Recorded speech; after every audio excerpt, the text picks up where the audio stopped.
y lo hago los domingos porque es el día donde pues la mayoría de los hermanos estamos acá. Esta es una de las lecciones, la lección número 14 del reglamento de aquí de la iglesia, reglamento de doctrina, y hemos sacado la lección 14 para darla a nivel general de toda la iglesia. Y la enseñanza o el tema es la Santa Cena del Señor. ¿Por qué vamos a estar dando esta conferencia?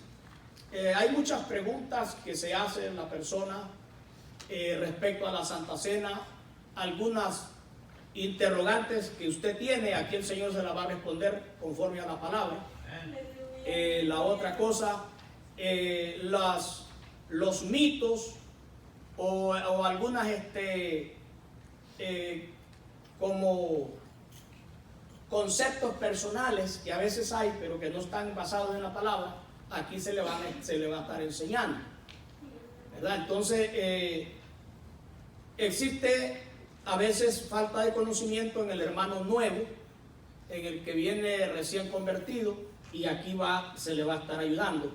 Esta lección usted se la puede llevar a la casa y allá usted le da un estudio más profundo, porque pues aquí usted sabe que son 3 páginas y lo que vamos a hacer es algo no tan ahondar porque el tiempo no nos va a dar, pero por eso le estoy dando a usted para que usted pueda continuar su estudio en casa. La lección, la Santa Cena del Señor, objetivos. Estamos en la página 39. Al finalizar esta lección, el estudiante comprenderá que las ordenanzas cristianas son impartidas por el Señor Jesús a su iglesia. Es importante practicar con responsabilidad de la Santa Cena instituida por el Señor Jesucristo. Amén. El versículo clave, tenemos 2 pasajes. El primero, 1 Corintios 10:16, la copa de bendición que bendecimos. No sé, Alex, si me le puede dar un poco de monitor, fíjate que no me oigo aquí, por favor. La copa de bendición que bendecimos no es la comunión de la sangre de Cristo. El pan que partimos no es la comunión del cuerpo de Cristo. 1 Corintios 11:27 al 32, de manera que cualquiera que comiere este pan o bebiere esta copa del Señor indignamente, será culpado del cuerpo y de la sangre del Señor. Por tanto, pruébese cada uno a sí mismo y coma así del pan y beba de la copa. Porque el que come y bebe indignamente, sin discernir el cuerpo del Señor, juicio come. Ahí está bien, gracias. Juicio come, permítame acá, y bebe para sí. Por lo cual hay muchos enfermos y debilitados entre vosotros, y muchos duermen. Si pues nos examinásemos a nosotros mismos, no seríamos juzgados, mas siendo juzgados, somos castigados por el Señor, para que no seamos condenados con el mundo. La declaración de fe: creemos que la Santa Cena es también un sacramento para la iglesia, del que participan los miembros que disciernen el cuerpo de Cristo. Es un recordatorio del sufrimiento y muerte del Señor y un anuncio de su inminente retorno.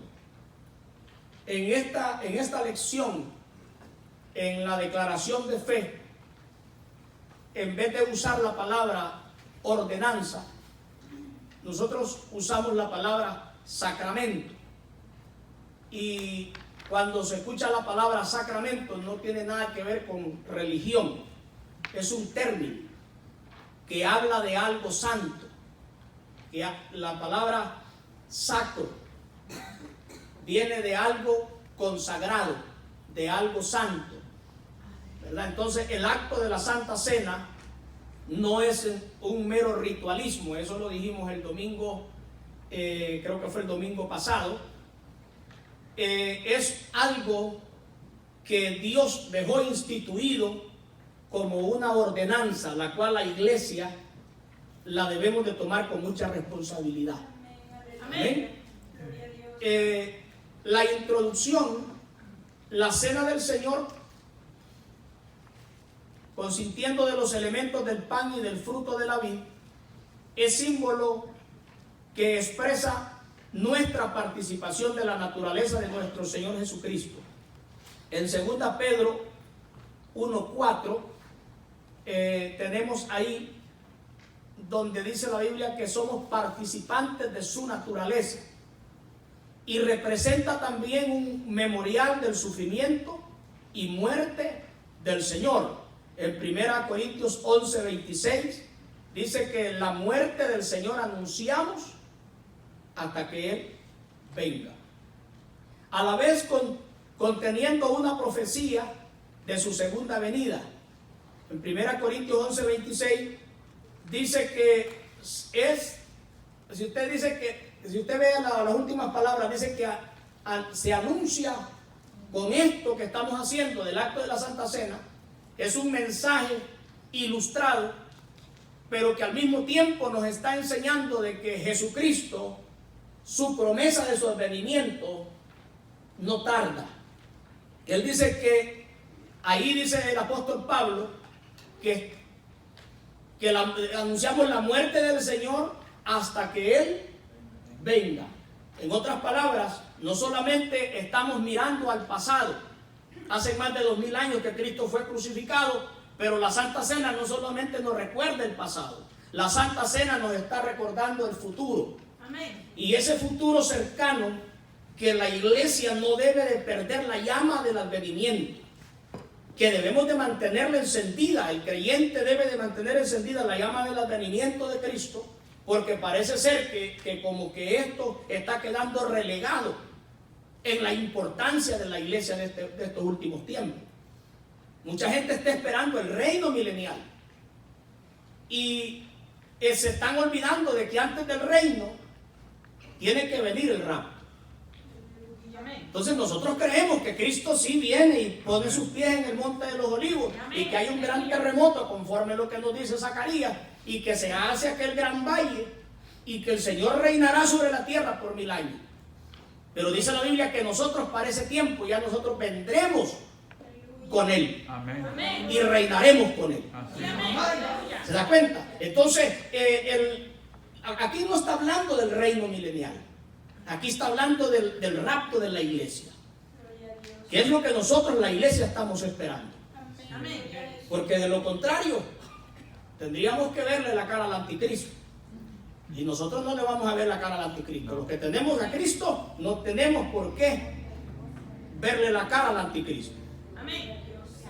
Entonces la Santa Cena no solamente nos pone en una mira al Calvario, sino que la Cena del Señor nos pone también al futuro, que Cristo puede venir en cualquier momento. Así como estamos nosotros viviendo en estos tiempos, el Señor puede venir hoy. Amén. El desarrollo de la lección, la Santa Cena del Señor, fue instituida por el mismo Señor la noche que fue entregado, y ordenó que se practicara hasta su segunda venida. Mateo 26, 36 al 30. Y mientras comían, tomó Jesús el pan y bendijo y lo partió y dio a sus discípulos y dijo: tomad, comed, esto es mi cuerpo. Vamos a seguir adelantito ahí hasta el versículo 30, ¿verdad? ¿Qué le parece si lo buscamos, hermanos, acá? O yo lo busco y usted espera ahí. Ya lo tenemos. Dice: y tomando la copa y habiendo dado gracias, les dio diciendo: bebed de ella todos, porque esto es mi sangre del nuevo pacto, que por muchos es derramada para remisión de los pecados. y os digo que desde ahora no beberé, aquí es donde viene la promesa de su venida, más de este fruto de la vid, hasta aquel día en que lo beba nuevo con vosotros en el reino de mi Padre. Gloria a Dios.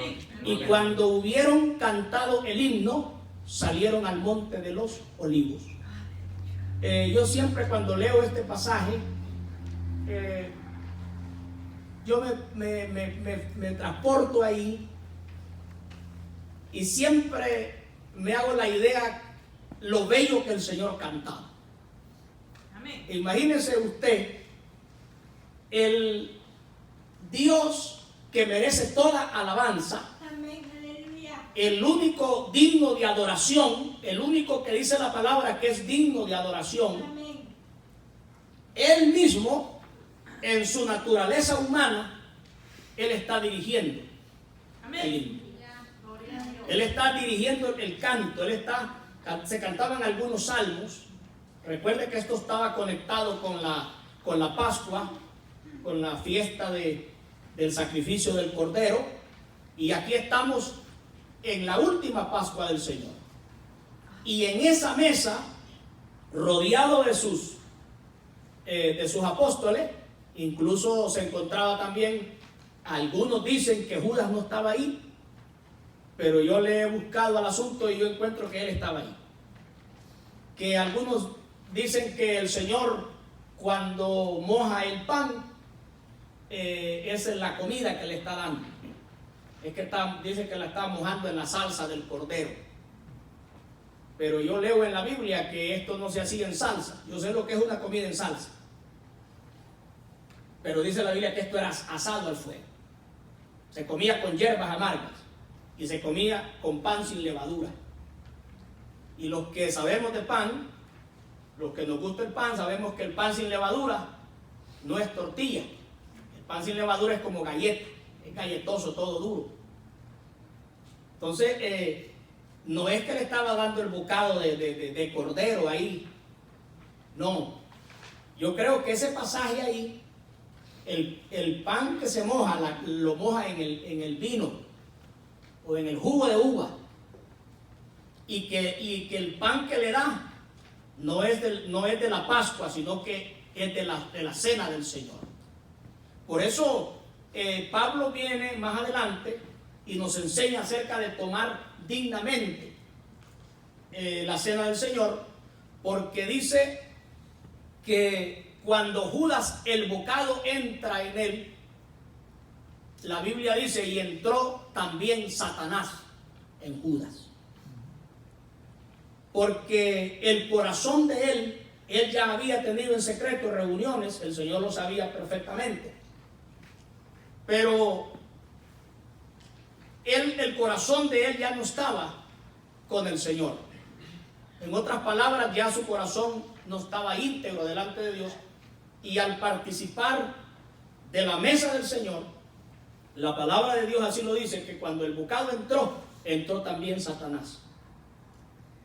Ahí hay una parte, adelantando ahí, que el tomar la cena del Señor no es como que usted se tome su cafecito con galletas, ¿verdad? Un cafecito con galletas usted se lo toma. O usted puede, no en el acto oficial, sino si eso lo venden en los almacenes. Que alguien diga, yo quiero probar qué sabor tiene eso. Mire, si eso es no sé de qué material es, pero no tiene sabor. El pancito que nosotros usamos para la cena del Señor. Eso no tiene, ni es ni dulce ni salado, eso es simple. Porque no se trata de comer. Amén. No es que usted va a comer, sino que eso simple y sencillamente es un acto que tiene una resonancia espiritual, sí, en la iglesia. Amén. Entonces no es como que usted se coma, yo le aseguro que el Señor le podía haber dado un bocado de una tortilla a Judas y no le hubiera pasado nada, pero estaba hablando de un acto solemne que hablaba de la forma como nosotros hacemos las cosas delante de Dios. Entra en una seriedad para tomar lo que es, hermano, el acto de la cena del Señor. Amén.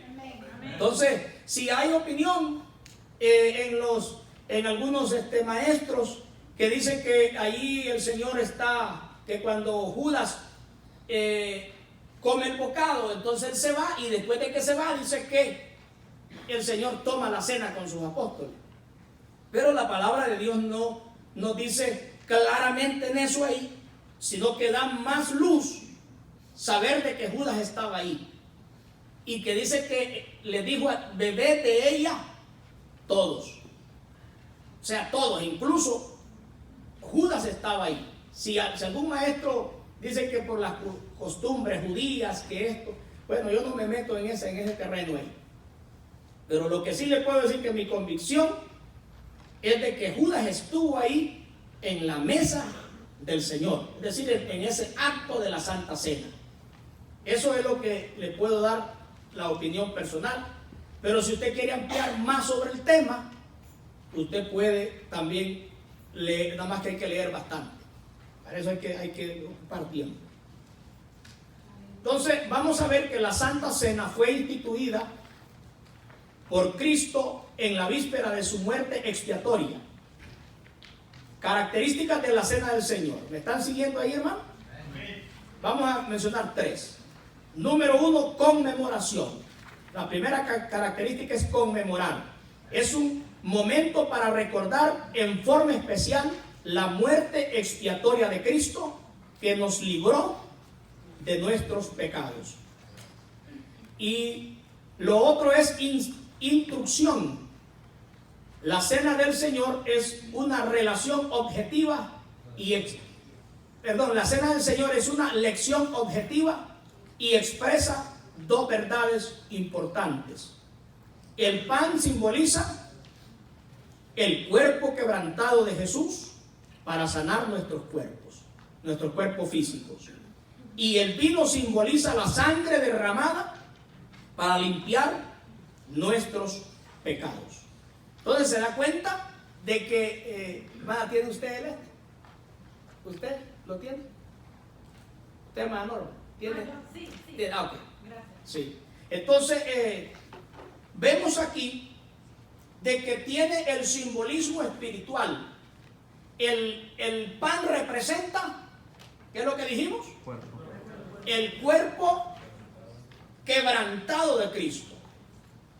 Cuando hablamos, es un término quebrantado, está hablando del sufrimiento, de la flagelación del Señor. Isaías dice que Jesucristo fue molido. Oiga lo que dice: molido por nuestros pecados. Amén. Esto no es simple, sencillamente un acto así a la ligera, voy y tomo y paso y sigo mi camino. No, esto tiene un significado profundo. Amén. Recuerde que Cristo nos sana a nosotros de nuestras enfermedades del cuerpo. Dice, Isaías lo dice: por su llaga fuisteis sanados. Y el apóstol Pedro nos dice acá: por cuya herida fuisteis sanados. Entonces, cada herida del cuerpo de Cristo nos dice que el Señor tiene el poder para sanar toda enfermedad. Amén. Que cuando usted lee el Salmo 22, dice la palabra: horadaron mis manos y mis pies. Habla de los clavos en sus manos y los clavos en sus pies. Y dice: y contar puedo todos mis huesos. Habla de el látigo romano en su espalda. El látigo romano era de 5 o más ramificaciones, con incrustaciones de acero en la punta de cada línea. Y se tomaba el verdugo agarraba por el mango aquel látigo, y eso lo dice Flavio Josefo en el libro Antigüedades. Dice que cuando el látigo romano caía en la espalda del reo, dice que se incrustaban aquellas esquirlas de acero y iban arrancando la piel. Y entraba y jalaba. usted, vamos a decir que ese látigo tenía 5 ramificaciones. De cada latigazo eran 5 heridas. Ahora súmele usted por 40. Estamos hablando de más de 200 o más heridas. A tal grado que dice Flavio Josefo que la piel se arrancaba y la telita protectora que tenemos nosotros de los órganos aquí en las costillas se perforaba, y dice que se podían ver los órganos del reo que se movían internamente. La mayoría de reos dice que ahí morían, no llegaban a la crucifixión. La pregunta es: ¿por qué Cristo todavía siguió vivo? Y la respuesta es que Él es la vida. Amén. Que Él, para morir, Él tuvo que entregar su vida. Él dice: yo doy mi vida, nadie me la quita, sino yo la doy. Amén. Si Jesucristo no hubiera dicho: en tus manos entrego mi espíritu, Él hubiera seguido viviendo aunque lo hubieran hecho pedazos, porque Él es la misma vida. Amén. ¿Cuántos alaban al Señor? Aleluya. Entonces, el lanzazo en el costado, eso se lo dan ya muerto. Eso lo dice también el Salmo 22. Mi corazón explotó como cera dentro de mis entrañas. Eso lo dice el Salmo 22. Mi corazón explotó como cera dentro de mis entrañas. Habla de ese lanzazo que le dan al Señor. Y dice que sale sangre y agua. Y cuando nos vamos al estudio, cuando se estudia hay una palabra que se llama hematología. Los hematólogos que estudian la sangre, dice que cuando el cuerpo ya no le queda sangre, dice que el cuerpo empieza a emanar agua. Porque ya no hay sangre, ni en sus tejidos, ni en sus venitas chiquitas, ni en sus arterias. Ya todo está. La última gota de sangre que le quedaba al Señor era en su corazón, porque el corazón, cuando se para, es una especie de bomba. Si usted tiene una bomba, está bombeando agua y la para, deja de haber agua en la manguera, pero dentro de la bomba siempre hay todavía un poco. Así es también en el corazón. La última gota de sangre del Señor quedaba en su corazón, y cuando la lanza entra, el corazón explota. Eso lo dice la palabra, y sale sangre y agua. Es decir, Cristo derramó de su cuerpo hasta la última gota de sangre por nosotros. Amén. Eso es discernir el cuerpo de Cristo. Cuando usted pasa a este lugar y participa de la mesa del Señor. No es que usted esté viendo el pan, no es el simbolismo. Lo que el Señor hizo por usted. Amén. Y el respeto que nosotros, o el respeto que el Señor se merece de su sacrificio que hizo por nosotros. ¿Cuántos alaban al Señor? No es simplemente, amado hermano, voy y paso. No, esto no es así. Esto tiene una enseñanza tremenda.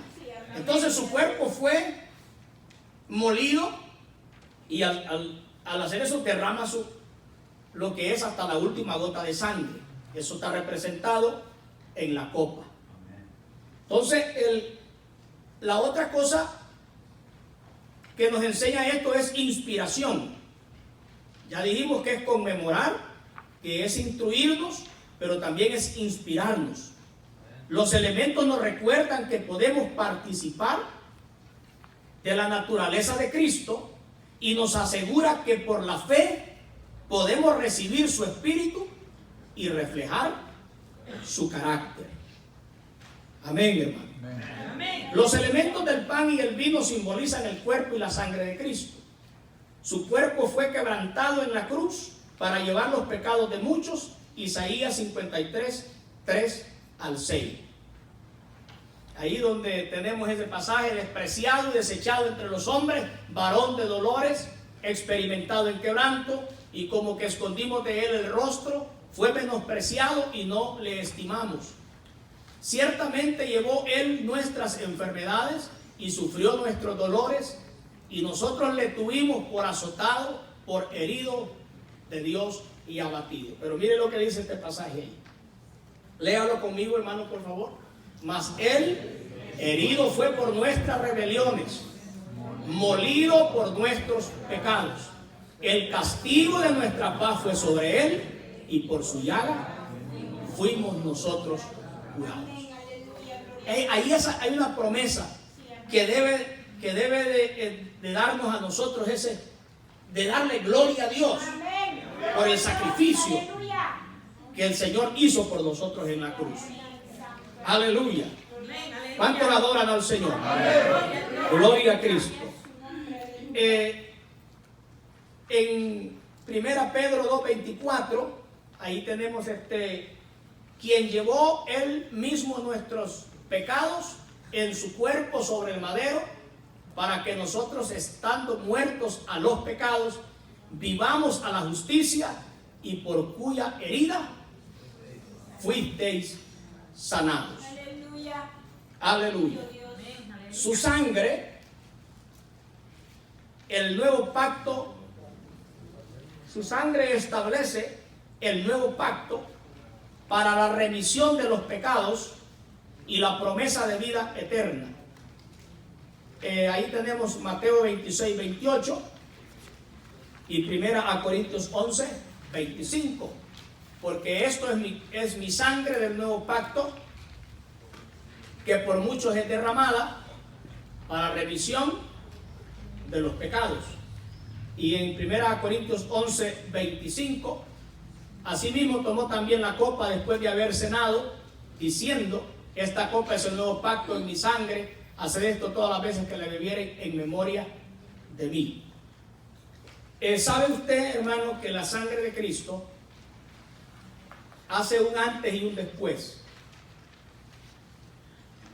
En la sangre de Cristo Jesús es donde se inicia lo que la Biblia le llama un nuevo pacto.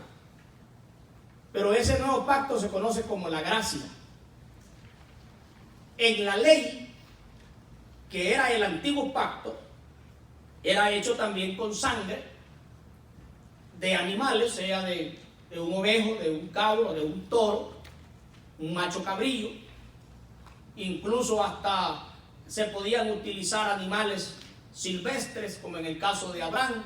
Allá andaba un animalito silvestre allá y que estaba enredado entre aquel zarzal, y sirvió como un animal para el sacrificio. Eso se hacía, el sacrificio era mañana y tarde. Saliendo el sol, a las primeras horas del día estaba el sacrificio de la mañana, y a las 3 de la tarde era el sacrificio de la tarde. Se ponía la carne en el altar de bronce, con tenazas y cucharones de bronce. Eso habla de la imperfección humana, y que la imperfección humana tenía que ser sometida a aquel sacrificio para poder cubrir las imperfecciones humanas. Pero las gotas de sangre estaban cayendo en los carbones encendidos. En aquellos carbones encendidos caía la sangre del sacrificio, y ahí ahí estaba. Esos carbones encendidos untados con la sangre fueron que agarraron a aquellos serafines con aquellas tenazas y se las pasaron a Isaías, y le dicen: he aquí que esto tocó tus labios y es quitada tu culpa. No era por en sí. A veces nosotros nos vamos solo a la parte del Espíritu Santo, y dice: necesitas el fuego del Espíritu de Dios. En la rama pentecostal nosotros utilizamos esos mensajes, pero en realidad allí lo que está haciendo mención es la sangre que goteaba en aquellos carbones. Amén. Porque para poder tener el fuego del Espíritu, primero necesitamos pasar por el baño de la sangre de Cristo. Amén. ¿Verdad? No podemos primero ser llenos del Espíritu y después, allá al tiempo, venir a ser redimidos por la sangre. No hay un paso. Lo primero es ser redimidos por la sangre, para después ser tocados por el fuego del Espíritu. Es un proceso. Por eso dice Pedro acá: arrepentidos y convertidos. bautícese cada uno de vosotros para perdón de vuestros pecados y recibiréis el don del Espíritu Santo. Amén. Entonces hay un proceso. Esa sangre, había un problemita con esa sangre de toros de machos cabríos. Y el problemita que había era que solo cubría los pecados, que solo cubría la falta. Por eso está aquel pasaje que dice David: bienaventurado el hombre a quien tú no inculpas del pecado. Dice, sino que encubre, o sea, lo que decía la sangre era cubrir el pecado del hombre. Pero cuando Cristo aparece en escena, entonces dice aquella palabra poderosa, dice Juan: he aquí el Cordero de Dios que quita El pecado. ¿se da cuenta? Dice que quita el pecado del mundo. Esa era la razón por la cual en la ley el pecador no podía tener acceso directo al trono, porque era un pecador con sus pecados cubiertos, pero no era declarado libre. Amén. Solamente era un pecado, o sea, era un sacrificio por el pecado que cubría la falta. Ahora, en este pacto de la gracia, nosotros tenemos o somos declarados santos. Y eso es lo que nos está diciendo. ¿Por qué? Porque la sangre de Cristo no cubre al pecador, sino que la sangre de Cristo le quita el pecado. Amén. Dice, he aquí el Cordero de Dios que quita el pecado. ¿Qué quiere decir eso? Que te quita tu naturaleza, no tu naturaleza sigue viva ahí contigo. Así es. La naturaleza humana la cargamos aquí. Amén. Pero lo que pasa es que en este nuevo pacto, en el pacto de la gracia, nosotros, hermanos, por eso se llama gracia. Amén. Por eso se llama gracia, el pacto de gracia. Cuando un pecador viene a Cristo, le es quitado su pecado, y cuando se presenta al Padre a través de la sangre de Cristo, el Padre ve al pecador como que si nunca hubiese pecado. Porque no nos está viendo a través de nosotros, de nuestra naturaleza, sino que nos está viendo a través del sacrificio que Cristo pagó en la cruz. Hermano, esto nosotros debemos de darle gloria a Dios siempre. Por eso es que usted ya no necesita venir donde el sacerdote, como hacían aquellos antes. Todavía la religión pagana no han salido de ahí. Tienen que ir donde el sacerdote que interceda, y el muerto hasta después de 9 días todavía le están ahí. Hermano, si es que usted tiene línea directa. ¿Cuántos alaban al Señor? Usted tiene línea directa. Gloria a Cristo. Yo puedo orar por usted, de hecho lo hago. Pero si usted tiene línea directa, si usted está enfermo, usted se puede poner de rodillas y pedirle al Padre en el nombre de Jesucristo que toda enfermedad sea quitada. Y si el Señor lo quiere sanar, lo va a hacer. Así es. Porque ¿cuántos creen que el Señor puede sanar toda Amén. enfermedad? ¿Cuántos saben que el Señor no hay enfermedad que no pueda sanar? Pero también ¿cuántos saben que hay enfermos que el Señor no quiere sanar? Así es. Sí, esa es la otra cosa. Y eso no invalida el poder de Dios. Hay enfermos que el Señor le está diciendo, no, eso es una crucecita suya que yo quiero que la lleve ahí. Como en el caso de Pablo. En el caso de Pablo tenía un aguijón, una enfermedad que se cree que era una inflamación en los ojos, un poco ahí, usted sabe, para uno de predicador, delante de un público y que tenga una infección en los ojos, no es fácil. Y estar al frente ahí, ¿me entiende? O simplemente con que usted le toque predicar y usted tenga una gripe que cuando comienza, que es pura agua que le está saliendo, y estar ahí, hermano, no, eso no está fácil. Y entonces yo entiendo al apóstol Pablo como predicador, con esa inflamación en los ojos y lo que le tiraba en sus ojos. Señor, sáname. 3 veces he orado a Dios que me sane y Él me ha dicho, bástate mi gracia. Porque mi poder se perfecciona en tu debilidad. Así Sí, es. amén, Aleluya. aleluya. ¿Quita eso el poder sanador de Dios? No. Es que el Señor sigue siendo la vida aunque nos muramos. Así es, amén. El Señor sigue siendo nuestro proveedor aunque tengamos muchas necesidades. Amén. El Señor sigue siendo nuestro sanador aunque estemos enfermos. Aleluya, amén. Porque nuestras circunstancias no determinan quién es Dios. Así Así es, es. amén. Gloria a Dios santo. Por eso es que a Dios no tenemos que verlo a través por medio de las circunstancias, sino o sea, ¿quién es Él? Oh, aleluya. ¿Cuántos alaban al Señor? Aleluya. Cuando usted tiene bien claro los conceptos de quién es Dios, usted no se desanima, usted no se confunde. Sí, amén. Gloria a Dios. Por eso es que hay creyentes que dejan al Señor, porque vienen y tienen un padre, tiene un hijo que ama mucho, se le muere. Ay, Señor, ¿y cómo está eso, Señor? Si tú dices que la herencia del justo será bendita sobre la tierra y se le añadirán años y años. Y empezamos a sacarle a Dios ahí. Porque no entendemos, amados hermanos, los propósitos personales de Dios con cada uno de nosotros. Amén. Gloria a Jesús. El médico dice, la diabetes no tiene cura. La Biblia dice que sí. Amén. Pero ¿y cuántos diabéticos hay en las iglesias? Un montón. Amados hermanos, ahí está el pastor Agapito. ¿Ah? Un hermano una vez se me alegró a mí, ¿verdad? Creía que lo estaba yo, como dicen, halagando. No, hermano, le digo yo, es que usted es de sangre dulce. Le dije yo, usted es de sangre dulce. Y porque es un término, ¿no? Cuando alguien es amable, es cordial. Dije, el hermano es de sangre dulce. No, hermano, que usted es de sangre dulce. Ah, pero la gloria, no me dijo. Dile, pero el azúcar, le estoy diciéndole. Porque tenía, pues el azúcar era de 600. Sí, no, si es que era ingenio azucarero que tenía el hermano. Aleluya, gloria a Dios. Le digo, y el Señor puede sanar toda enfermedad Sí, es.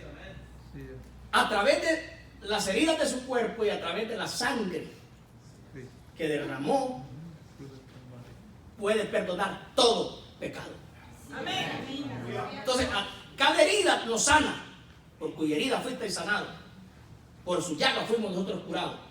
Amén. Pero así como cada herida tiene el poder de sanar toda enfermedad, cada gota de sangre tiene el poder de perdonar y de quitar todo pecado. Amén, hermano. No es que este pecado no lo puede perdonar. ¿Cómo que no? Entonces, se invalida la sangre. Así es. La blasfemia contra el Espíritu Santo tiene perdón cuando se hace por ignorancia.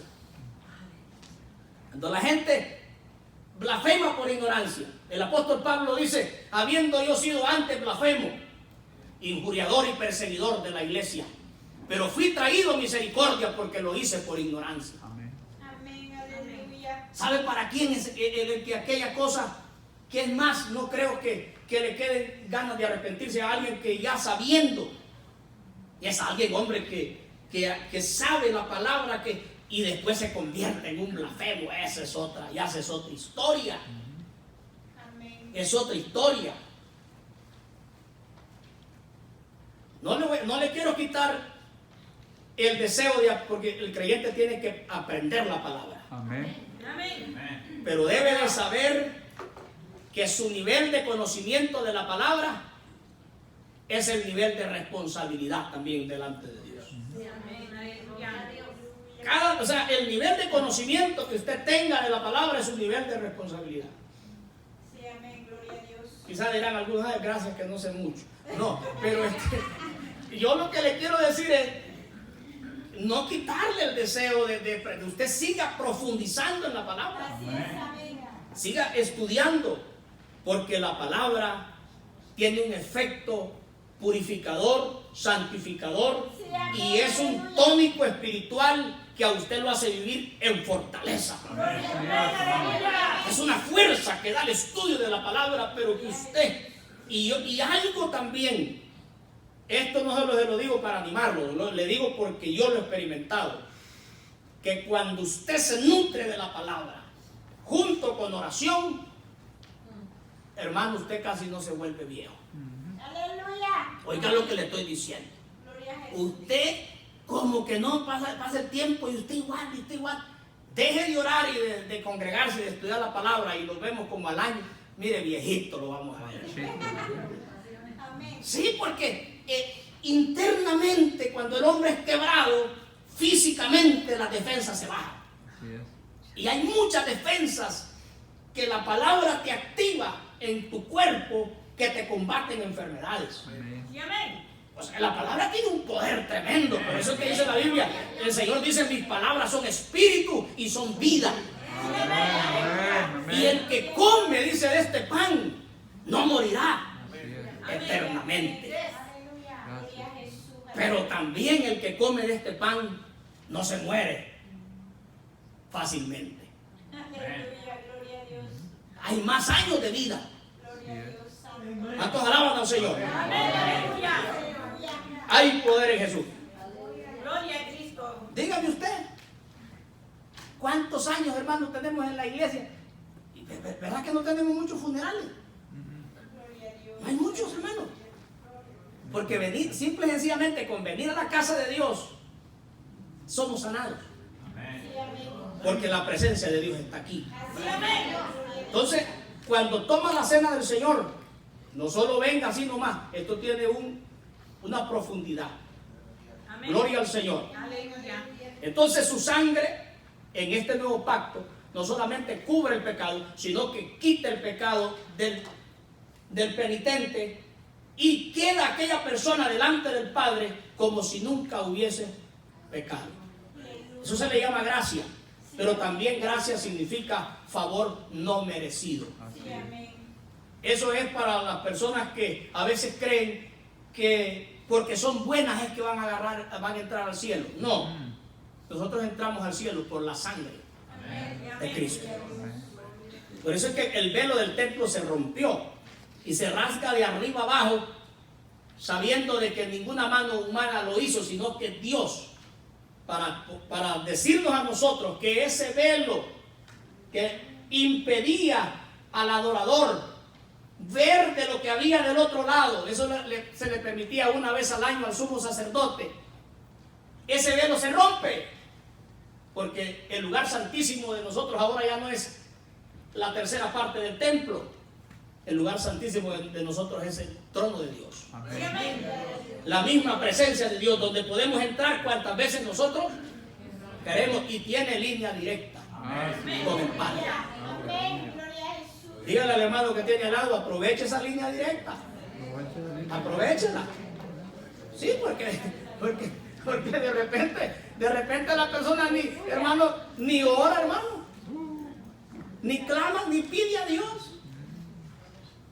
¿Cuántas bendiciones nos estamos desperdiciando ahí? Aleluya. Amén. Grande eres. Gloria al Señor. Aleluya. Nos pasa la de aquel que se le estaba hundiendo el barco y dice, un hermano, un creyente aquí. Y apareció uno ahí. ¿Qué pasó? Ora a Dios, dice que mira que este barco se hunde. Señor, le dije, tú sabes que hace 30 años que no te molesto para nada, pero ahorita estamos en apuro. Aleluya. Ahorita estamos en apuro, necesitamos algo. Mire, 30 años el hermano sin orar, hermano. Le estaba hundiendo el barco, ahí se acordó que tenía línea directa. Dígale al hermano que tiene al lado, no espere que esté hunde el barco para saber que tiene línea directa. Así hay creyentes que hasta que ya está como el titán, ya que solo se le mira la puntita, ya empieza a querer clamar. No, hombre, ore todos los días, todos los días, todos los días, todos los días, todos los días. Gloria al Señor. Dale ese fuerte aplauso a Cristo Jesús. Aleluya, a su nombre. Bien, hermanos, la cena del Señor, página 40, es una conmemoración de la muerte de Jesús y de las promesas de su segunda venida. Esto ya lo hemos venido diciendo. El que toma la Santa Cena está disfrutando del privilegio de participar de la naturaleza divina de Cristo, y el participante debe hacerse un acto examen antes de participar de este privilegio para evitar tomarla en estado indigno.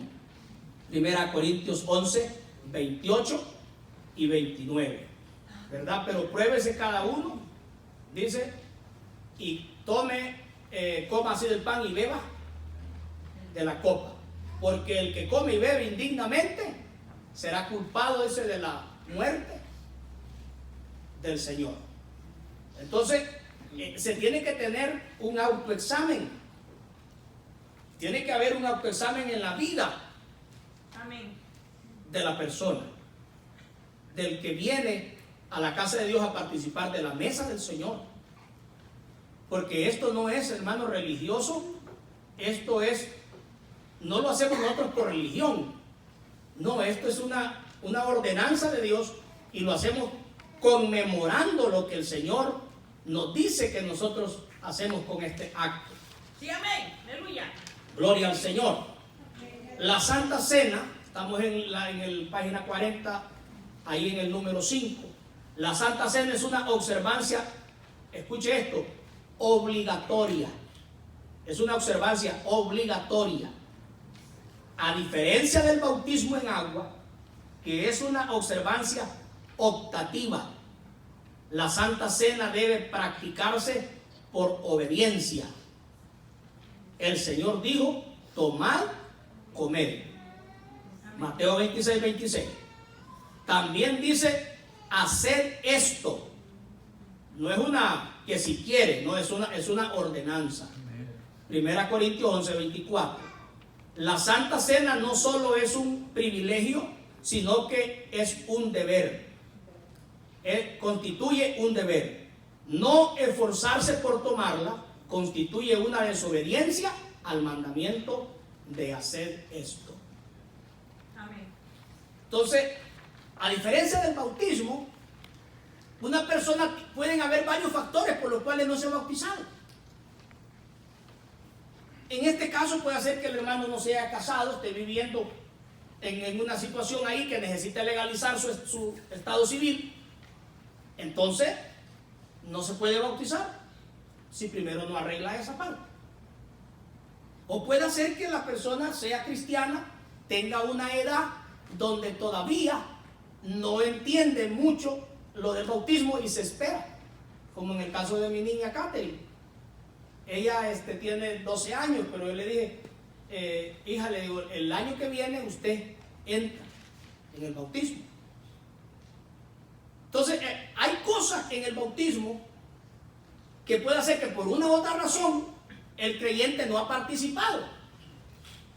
Pero, amados hermanos, el creyente que es miembro de la iglesia, bautizado, y que tiene a Cristo en el corazón, o que dice tener el Espíritu Santo, y viene a la cena una vez, viene a la cena 2 veces, 3 veces, y no participa, entonces ya eso, ya no hay.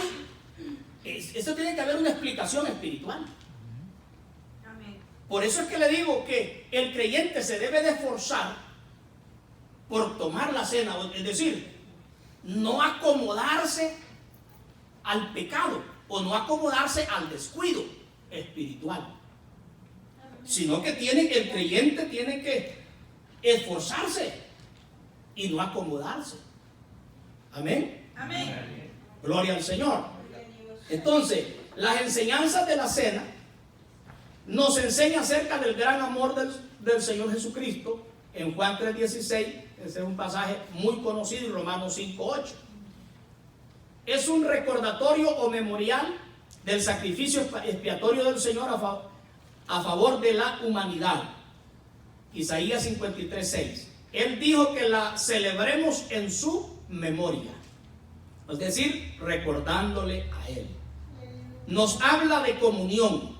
La Santa Cena nos habla de comunión. Comunión entre los creyentes, pues todos participan del mismo pan y de la misma copa. Y nos habla de comunión con el Señor, pues es su cena y la celebramos en memoria suya. Amén. Entonces, la cena del Señor no solamente nos habla de participar y tener memoria del sacrificio, sino que nos habla de la comunión que debe de haber entre nosotros. Sí, amén. Aleluya. ¿Qué representa el pan? El cuerpo. Y aquí en la tierra, ¿quiénes somos el cuerpo de Cristo? La iglesia. Entonces el cuerpo, en el pan, está representado el cuerpo del Señor. Pero en el aspecto místico, el cuerpo de Cristo es la iglesia. ¿Y qué nos habla el cuerpo? Nos habla de sincronía, sintonía, acuerdo, nos habla de unidad. Usted no puede mandar una pierna para la Gualma y la otra para Jundí. No, tiene que ir las dos juntas, hermano. Así es. ¿Se da cuenta? Usted no puede mandar la cabeza para Puerto Rico y el cuerpo para allá, para México. No se puede. Tiene que ir juntos. Entonces, es una fusión, o sea, una unidad perfecta. Cuando tomamos la cena del Señor, nosotros debemos de saber que con el acto de la Santa Cena yo estoy diciendo, yo estoy en comunión con la iglesia y estoy en comunión con Cristo. Amén. Amén.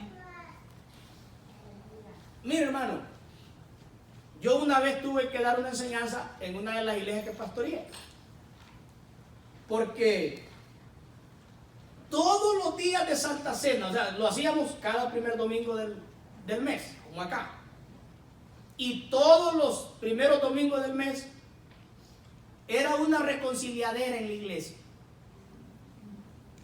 Y que mire, hermano, que fíjese que yo quiero decirle a la hermana que me perdone. Salía otro diciendo, hermano, que si en algo le he ofendido a alguien, perdone. Es que si usted dice en alguien le he ofendido es porque usted tiene que saber que ofendió. ¿Se da cuenta?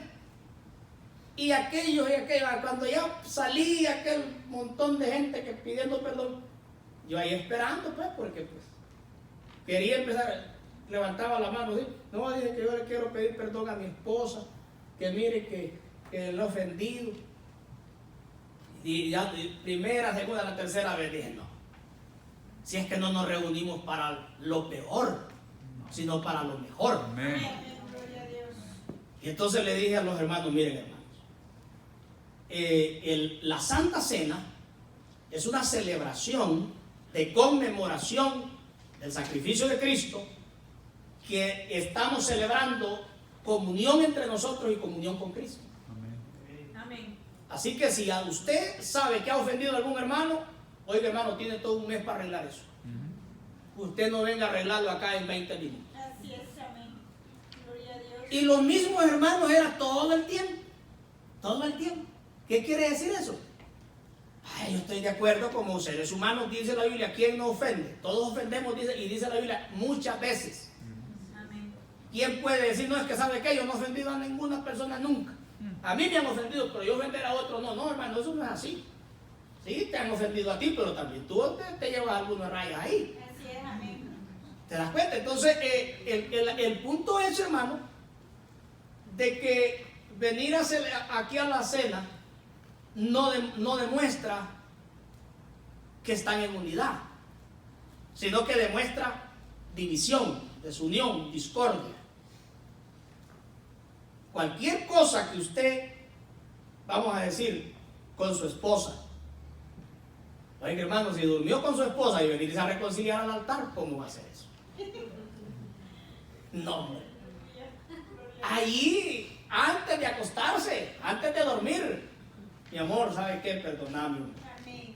Perdóname por lo que te dije, perdóname por lo que dije, perdóname, como dice la pastora Rosín, por esta y por otra. Pastora Rosín, perdóname por esta y por las otras más. Y diga yo nada más que viene. Entonces, pero por lo menos usted cierra ese caso ahí y usted pide perdón. Amén. Porque si Cristo viene, hermano, si Cristo viene, y vamos a decir que sea verdaderamente una cosa, porque a veces hay cosas del corazón, a veces hay cositas así que, como dicen que la esposa siempre que está le diciendo te amo, por lo menos 3 veces al día, te amo, amor. A la esposa, escucha esto hermano, eso lo dicen los enseñanzas de personas que trabajan con pareja. Dice que a la mujer, o sea, usted hermano que es casado, a su esposa, tiene que decirle todos los días que se ve bien y que es hermosa. Eso dice que tiene que ser todos los días, o por lo menos una vez al día, porque dice que la esposa necesita eso. ¿Necesita qué? O sea, se siente bien. Aleluya. La esposa se compra un vestido y se tiene el gran espejo ahí, pero necesita que su esposo le diga, ¿qué tal me quiere? Dice el hermano, ¿qué tal? ¿Cómo me mira? Entonces dice, ¿te ve bien, amor? ¿Te ve? ¿Está bien? Ahora yo le digo a mi esposa, porque ella ya sabe, yo le digo, mire amor, si usted me pregunta, eso sí, pregúnteme cuantas veces quiera, pero cuando no le quede bien yo le voy a decir que no. Sí, y no se me vaya a sentir, nomás yo le aclaro.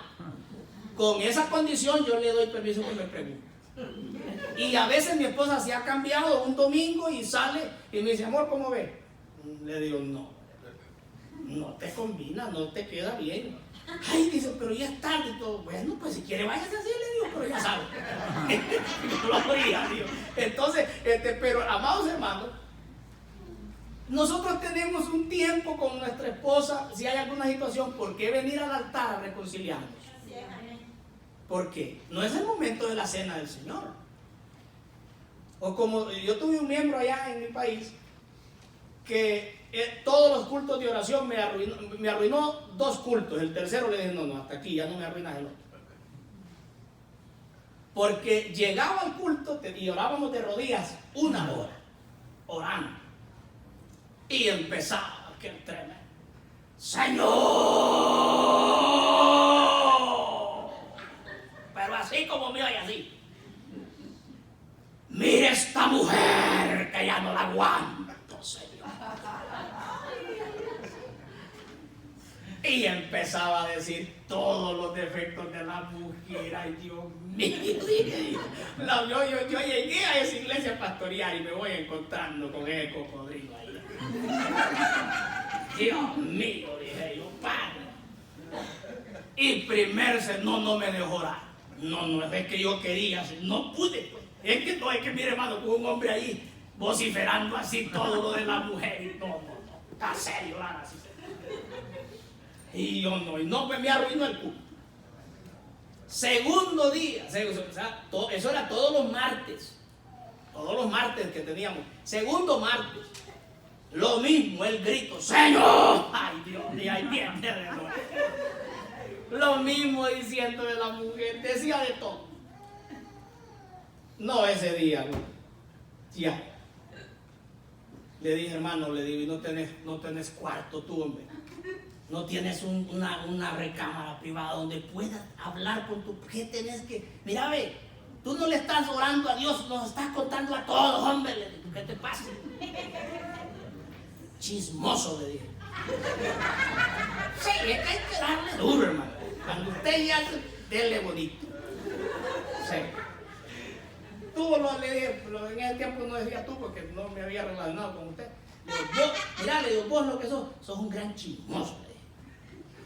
Y yo le puedo pasar a una mujer, le digo que sea chismosa, pero un hombre chismoso está feo. Sí. No.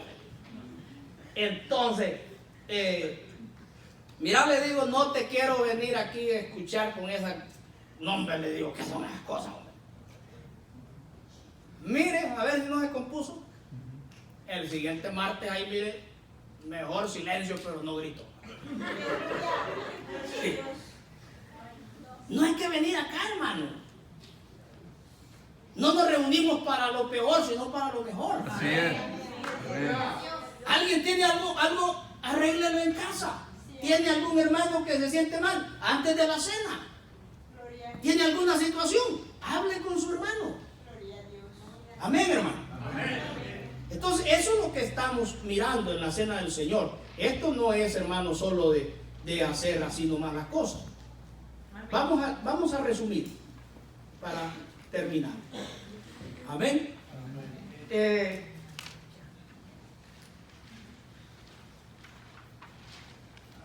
Estamos en la 40. En la 40, ¿verdad? Terminamos la B, ¿verdad? Ahora nos habla de la venida del Señor Jesucristo, pues Él dijo que no la tomaría más hasta el día en que la tomara con nosotros en el reino de su Padre. El apóstol Pablo dijo que cada vez que celebramos la Santa Cena, la muerte del Señor anunciamos hasta que Él venga.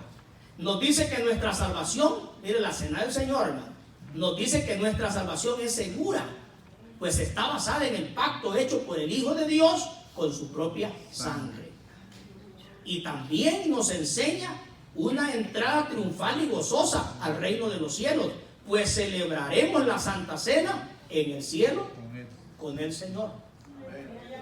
Entonces, cada vez que usted toma la cena, usted está diciendo, y un día yo voy a estar allá tomando la cena con el Rey de Reyes y Señor de Señores. Gloria a Dios. Dale ese fuerte aplauso a Cristo Jesús. Aleluya. ¿Cuántos han mirado esas fiestas que hace esta reina Isabel II de Inglaterra por televisión? Eso es famoso. Mire, hermano, mientras esa viejita no da la orden, puede ser presidente, primer ministro, lo que sea. Cuidadito con que se adelante un presidente a tomar un trago primero, porque se lo comen los periodistas. Ahí han caído presidentes tremendos. Hasta Obama ahí le hizo primero. Llegó Donald Trump y no, pues el hombre ese es todavía más serio, rápido. Y yo digo, la gente, ay, fui al palacio de Nottingham, ahí estuve con la reina de Inglaterra en esa cena de gala. Hermano, si nosotros tenemos una cena, Amén. que usted como creyente, hermano, y no con alguien mortal, sino con el Rey de Reyes y Señor de Señores. Él mismo dice, yo la voy a beber con ustedes en el reino de mi Padre. ¿Cuántos alaban al Señor? Dígame usted cómo no nos vamos a gozar con la cena del Señor. Eso es discernir lo que estamos haciendo. Los requisitos para tomar la Santa Cena. Ser redimido por la sangre de Jesucristo. Ser bautizado en agua. Estar en plena comunión con la iglesia. Examinarse a sí mismo. Tomarla en estado de dignidad. Los riesgos de tomarla indignamente.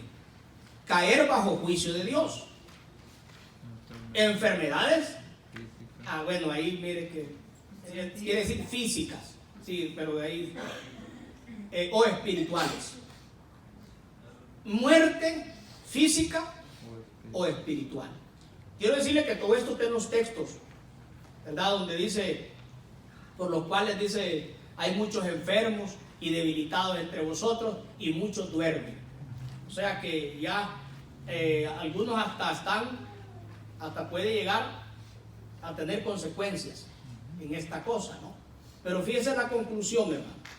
El creyente que se considere indigno, esto es bien importante, de participar de la cena, en lugar de no tomarla, es mejor que busque al Señor y renovar así su consagración para poder tomar con toda la iglesia, para poder tomar la cena con toda la iglesia. En esta forma, la Santa Cena será un medio para levantar y mantener en alto la norma espiritual de la iglesia. Es decir, no quedarse y decir, no, pues no la voy a tomar, viene un mes y el siguiente mes no. No, hermano, usted tiene que entrar en esa renovación espiritual y decir, no, yo me voy a esforzar. Esto mantiene la norma espiritual de la iglesia a la iglesia en un compromiso de consagración. Amén. En un reto. Como la persona dice, no, cierto, tengo alguna situación ahorita, quizás no voy a poder, pero el mes que viene yo voy a arreglar esta situación. Y esto hace que la iglesia espiritualmente se vaya renovando. Y no que se acomode y decir, no la voy a tomar, y entonces te vas perdiendo todas estas bendiciones y al mismo tiempo te acomodas a la condición que estás pasando. No, de la Santa Cena, si por una u otra razón hoy no puedes, pero de aquí a falta un mes, usted tiene un tiempo para decir, este es un reto, yo voy a poder. Y usted tiene que ir superando y avanzando espiritualmente. No te vamos a juzgar porque yo no soy juez. Esto te lo digo, que tú mismo como creyente tienes tu relación con el Espíritu Santo. Amén. Y tú mismo tienes que ir poniéndote las metas y los retos que quieres lograr. Las enseñanzas instituidas por Jesús para su iglesia nos enseñan que al bautizarnos confesamos nuestra fe en Cristo. Nos unimos a Él y morimos al pecado. Decidimos consagrar nuestra vida al servicio de Dios. Cuando tomamos la Santa Cena, confesamos que hemos salido de la esclavitud del pecado. Recordamos que Jesús murió por nosotros y estaremos toda la eternidad con Él. Bien, hermanos, como le digo aquí, usted puede seguir estudiando, ampliando esto más adelante. Amén. Esta es una enseñanza. Vamos a pasar a los hermanos de la alabanza para que tengamos un tiempo ahí.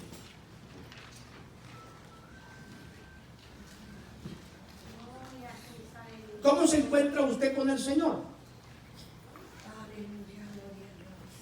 Que esto le sea un llamado, un reto espiritual a usted. Ir dando los pasos. Si usted porque no se ha bautizado no toma la cena del Señor, bueno, pues entonces voy a dar ese paso del bautismo.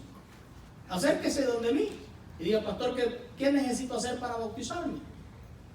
No, que yo no puedo tomar la cena porque no me he casado. Bueno, pues dé ese paso.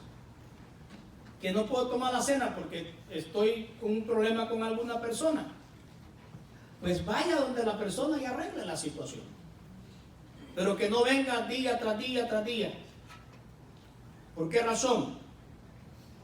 Le voy a decir esto para que usted entienda el punto. Si usted no tiene la capacidad de tomar la cena del Señor aquí en la tierra, pregúntese si la puede tomar en el reino de los cielos. ¿Qué le quiero decir con esto? Arreglar nuestra vida espiritual. Amén. Pues para eso es la sangre de Cristo. Pues para eso es la iglesia. La iglesia es para gente imperfecta, que vamos en camino a la perfección. Amén. La iglesia no es para gente perfecta, no, es para gente imperfecta, que vamos nosotros paso a paso, llegando a ser mejores, hasta que lleguemos a lo perfecto. Gloria al Señor. Vamos a ponernos en pie. Gloria a Cristo. Y cantamos ese cántico que dice: en el monte Calvario estaba una cruz, emblema de afrenta y dolor. Y así los hermanos que van a participar pueden ir pasando. No los vamos, los hermanos que no participen, no se preocupen, pueden quedarse, no me voy a tomar mucho tiempo, vamos a hacerlo luego, porque después de aquí todavía tengo unas cositas que vamos a hacer aquí en la iglesia. Parece que el hermano David, ¿verdad? Se va a quedar con los varones 5 minutos después de la Santa Cena.